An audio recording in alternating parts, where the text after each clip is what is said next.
Алаш сөзі эстафетасын жалғастырайық. Әлихан Бөкейхан, Алаш қозғалысының біртуар қайраткері, ұлт көсемі, энциклопедист ғалым. Әлихан Бөкейханов алыспаған, жұлыспаған бостандық атына мінбейді, бұғаудан босамайды. Ері құлдықтан, әйелі күңдіктен шықпайды, басына да, малына да ие болмайды.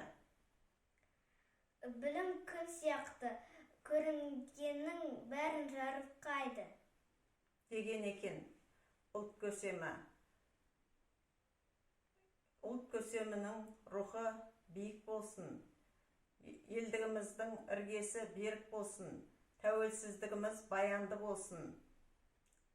Осы отбасылық челленджді Әл-Фараби атындағы Қазақ ұлттық университетінің ұстазы ғалым Ләйла Мұсалының отбасына жолдаймыз.